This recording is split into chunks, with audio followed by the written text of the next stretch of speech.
सभी का स्वागत है बीए पार्ट 1 के सेमेस्टर 1 आप लोग का जो हिस्ट्री एमजेसी 1 का जो क्लास है आज से पुनः आप लोगों का मैंने रेगुलर कर दिया है। तो आज से आप लोग जो है रेगुलर शाम में 7 बजे डेली आ जाना और यहाँ से अपना डेली एक न्यू कंप्लीट आप लोग का जो है टॉपिक हम लोग कवर करेंगे और साथ साथ उससे रिलेटेड आपका जो क्वेश्चन आंसर होगा उन सभी को भी हम लोग इसी वीडियो में कंप्लीट देख लिया करेंगे। ठीक है, तो चलिए यहाँ से स्टार्ट करते हैं। आज का जो देखिए लॉन्ग टॉप क्वेश्चन हम लेके आए, ठीक है, जो कि आप लोग के एग्जाम में 5 नंबर का एग्जाम में आएगा। फर्स्ट चैप्टर से ये क्वेश्चन निकल के आता है। देखिए ये आपका क्वेश्चन जो है ना, ये मेन रूप से आप लोग का ये टॉपिक है, ठीक है। तो उस टॉपिक से जो क्वेश्चन आप लोग का क्रिएट होता है उस क्वेश्चन को मैंने यहाँ पर पहले ही मैंसन कर दिया है, ठीक है, ताकि आप लोग को ये समझ में आना चाहिए कि आखिर ये जो हम पढ़ रहे हैं इससे कौन सा क्वेश्चन क्रिएट होता है, मतलब कौन सा क्वेश्चन पूछा जाएगा तो ये आंसर हमको लिखना है। इसलिए मैंने यहाँ पे इस टॉपिक के ऊपर में क्वेश्चन भी लिख दिया है कि इस टॉपिक में आप लोग को इस क्वेश्चन का आंसर आप लोग को अच्छा से हम समझाएंगे। ठीक है, तो चलिए यहाँ से भारतवर्ष की समझ में आप लोग का ये पहला क्वेश्चन निकल कर आता है कि भारत की जो भौगोलिक पृष्ठभूमि जो है उसका वर्णन हम लोग करेंगे।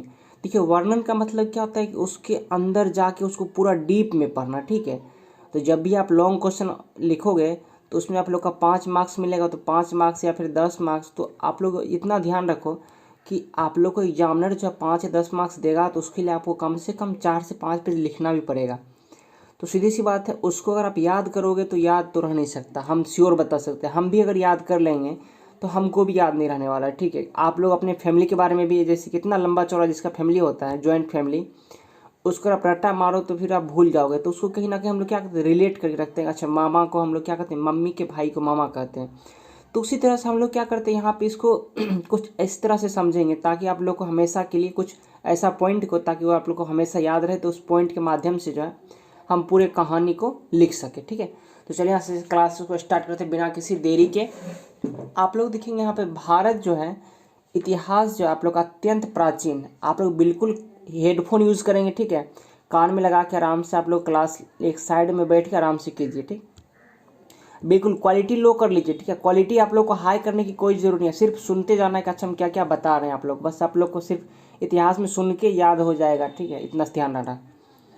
चलो यहाँ से स्टार्ट करते हैं कि भारत का जो इतिहास है वो अत्यंत क्या है, प्राचीन है, यानी कि बहुत ही पुराना इतिहास है। हमारे भारत का इतिहास किसे कहते हैं, पुराने समय में जो बीती हुई घटनाओं का हम जो इस बुक में पढ़ते हैं उसी को हम लोग क्या कहते हैं, इतिहास कहते हैं। ठीक है, तो भारत का इतिहास अत्यंत प्राचीन है। इस देश के गर्भ में हजारों वर्ष पुरानी सभ्यता के अवशेष विद्यमान हैं। गर्भ मतलब पेट, यानी कि इसके अंदर जो है हजारों वर्षों पुरानी जो है सभ्यता, हम लोग का सभ्यता सिंधु सभ्यता थी, नवपाषाण काल था, मध्यपाषाण काल था, जितना भी था हमारा पुराना संस्कृति सभ्यता, वो सब क्या इसके अंदर विद्यमान है। सभ्यता के विकास पर जो भौगोलिक कारकों का जो है गहरा प्रभाव पड़ा। अब भौगोलिक कारकों का क्या प्रभाव पड़ा है वो आगे हम इसमें पढ़ेंगे। ठीक है, इसलिए जो यहाँ पे आप लोग देखेंगे जहाँ इतिहास के अध्ययन की बात आती है तो उसके लिए भौगोलिक अवस्था का अध्ययन करना भी आवश्यक हो जाता है। ये दोनों एक दूसरे का पूरक हो जाता है। तो इन चीज़ों को हम लोग यहाँ से अच्छे से समझेंगे पहले। ठीक, देखिए हमारे भारत देश को जो हिंदू मान्यता के अनुसार पौरव वंश के राजा भरत के नाम पर जब भारतवर्ष कहा गया। आप लोग को पता होगा कहानी, आप लोग बचपन में किस्सा सुनते होंगे कि राजा अनुसार जो एक राजा का कौन सा वंश था, पौरव वंश था। तो पौरव वंश के राजा कौन हुए, भरत हुए। तो भरत के नाम पर भारतवर्ष रखा गया था, नाम भारत का। ठीक है, यहाँ रहने वाले लोग जो भारत की संतति कहानी जाने लगे। देखिए जैसे आप लोग का जैसे पुत्र होगा तो सब लोग क्या कहते हैं, अपना संतति कहते हैं, यानी कि हमारा पुत्र है। ठीक है, इसी तरह से हम लोग का जो भारत में जो रहने लगा उस भारत का क्या हो गया, फैमिली हो गया। जैन मान्यता के अनुसार जो है जिस भारत के नाम पर भारतीय उपमहाद्वीप का नाम भारतवर्ष पड़ा, कहता है कि जैन धर्म का अगर हम बात माने तो जैन धर्म यह कहता है कि जिस भारत के नाम पर जब भारतीय उपमहाद्वीप का नाम भारतवर्ष पड़ा है वह पौरव वंश के राजा दुष्यंत के पुत्र न होकर ऋषभ देव के पुत्र थे। यानी कि हमारे जो यहाँ पे ग्रंथ है, यानी कि वंश है, यानी कि आप लोग का जैन धर्म, उनका ये कहना है कि भरत जो है किनके पुत्र नहीं थे, राजा दुष्यंत के पुत्र नहीं थे, बल्कि वो किनके पुत्र थे, ऋषभ देव के पुत्र थे।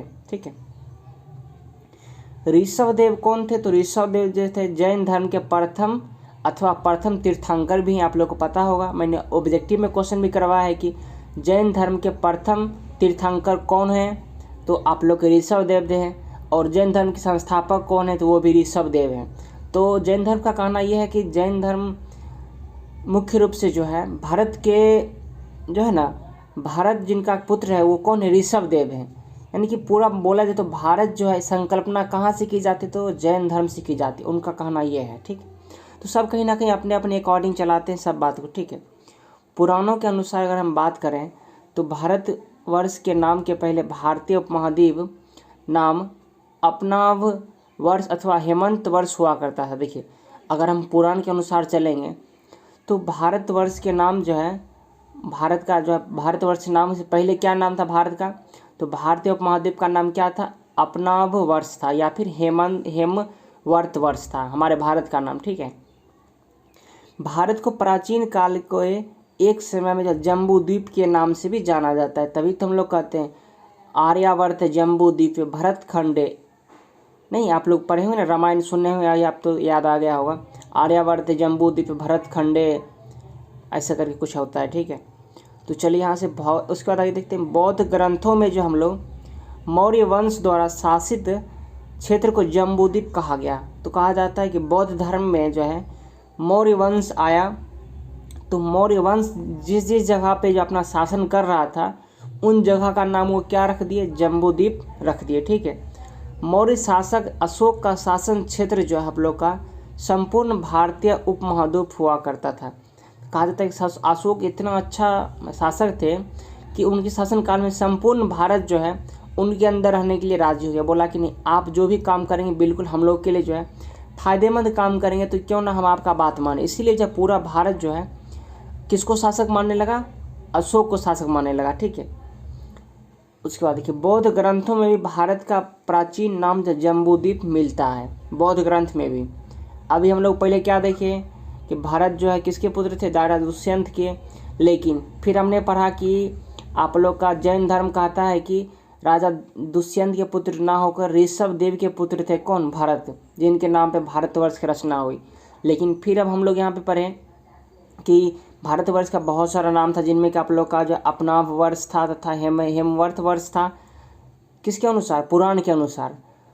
उसके बाद हम फिर जब आगे पढ़े तो उनको पता चला कि भारत में जो है बौद्ध धर्म कहा कि यहाँ पे देखिए जम्बूद्वीप जो है नाम मिलता है किस चीज़ में, पुराने समय के इतिहास में हम लोग भी वहाँ पे देखते हैं।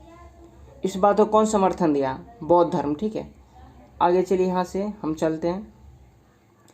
भारत को जो है प्राचीन काल में एक अन्य नाम हिंदुस्तान के नाम से भी जाना गया है। तो भारत को हिंदुस्तान नाम ईरानियों द्वारा दिया गया था। तो भारत को जो हिंदुस्तान नाम कहाँ से दिया गया, किसके द्वारा, ईरानियों के द्वारा दिया गया था। प्राचीन काल में जब भारत को इंडिया नाम भी दिया गया, वहीं चीनी यात्रियों द्वारा भारत को जो है इन तू कहकर संबोधित किया गया था। ठीक है, भारत को प्राचीन काल से अब तक अनेक नामों से जाना गया है। तो भारत के सभी नामों से भारतीय संविधान जो है द्वारा भारत के सिर्फ 2 नाम को स्वीकार किया गया है। संविधान में ये कहा गया है कि आप अपने बच्चे को प्यार से 10 को नाम से, हज़ारों नाम से बुला सकते हो, लेकिन उसका ऑफिशियल नाम तो कोई एक ही होता है जो आधार कार्ड पे होता है। तो उसी तरह से यहाँ पे भारत के 2 नाम को मान्यता प्राप्त की गई है, जिसमें कि आप लोग का क्या क्या नाम है, एक है इंडिया और दूसरा है भारत, ऑफिशियल नेम। ठीक है, बाकी हम लोग प्यार से तो हिंदुस्तान बोलते हैं, भारत माता भी बोलते हैं। तो भारत अपने विविध नामों के साथ साथ विविध संस्कृति वाला देश भी है।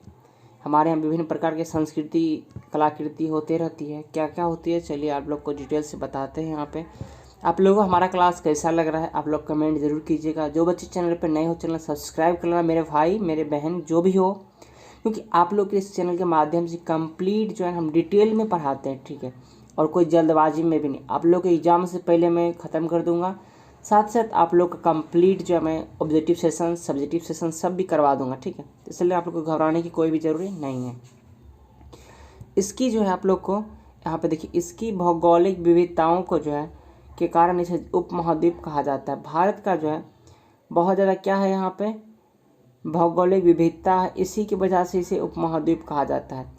इन भौगोलिक विविधताओं के कारण ही यहाँ की सभ्यता और संस्कृति में भी विभिन्न प्रकार का पक्ष का विकास हो, जो भारतीय संस्कृति की अनुपम निधि है। भारत की भौगोलिक परिस्थितियों ने भारतीय इतिहास, सभ्यता और संस्कृति को सदैव विविध प्रकार से विभाजित किया है। भारत के देखिए उत्तर में जो आप लोग का लंबी पर्वतमाला एवं पूर्व में दक्षिण पश्चिम में लंबी समुद्र तटरेखा ने भारतीय इतिहास को विशिष्ट स्वरूप प्रदान किया है। यह उत्तरी गोलार्ध में 8 डिग्री 4 इंच, उसके बाद यहाँ पे देखिए ये 1 पे झुका हुआ है, साथ साथ ये पूर्वी देशांतर पे 92.25 इंच के 38.7 के अकॉर्डिंग यहाँ पे झुका हुआ है। ठीक है, अब आगे पढ़ेंगे यहाँ पे इसका जो कुल क्षेत्रफल है भारत का, उसके बारे में डिटेल से यहाँ देखिए कि कितना है ये, तो 3287263 किलोमीटर वर्ग में है। उसके बाद देखिए आपका इसके मध्य से जो आप लोग का कौन सा रेखा गुजरती है, तो कर्क रेखा गुजरती है, और उत्तर से दक्षिण तक यह जो है मुख्य रूप से 32 से 14 किलोमीटर, और पूर्व से पश्चिम तक जो है 2933 किलोमीटर की आप लोग का ये इंडिया का विस्तार है। ठीक है, अपनी इस भौगोलिक स्थिति के कारण ही सीमा पार की घटनाओं का भारत पर कोई विशेष प्रभाव देखने को नहीं मिलता है। ठीक, यहाँ की प्राकृतिक संपदा, उपजाऊ भूमि एवं जलवायु की अनुकूलता के कारण ही भारत के निवासी जो है अपनी एक सर्वथा स्वतंत्र एवं पृथक सभ्यता का निर्माण करते हैं।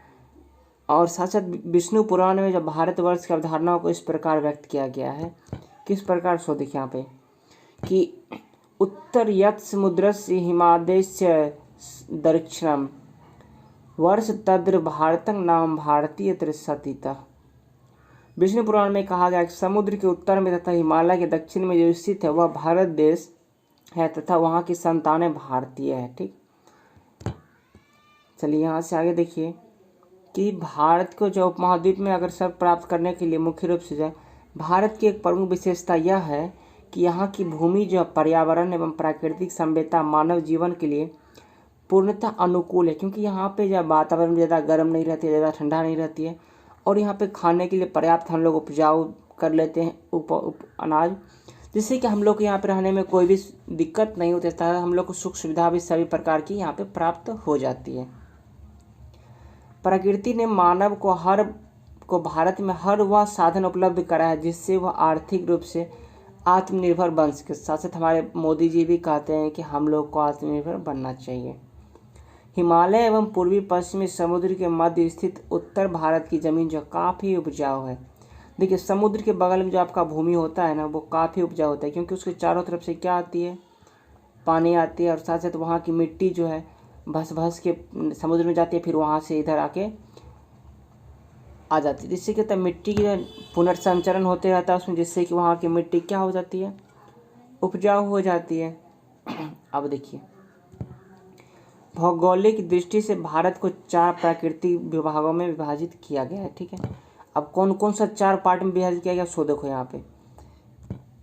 उत्तर का पर्वतीय प्रदेश, देखिए भारत का थोड़ा सा नक्शा हम बना लेते हैं यहाँ पे। देखो भाई मेरे नक्शा तो हमसे उतना कंप्लीट बनेगा नहीं, लेकिन आप लोग जो है बस समझने का प्रयास करना। ठीक है, थोड़ा सा मजाक मत बनाना मेरा। ठीक है, बस आप लोग को हम समझाने का सिर्फ प्रयास करेंगे।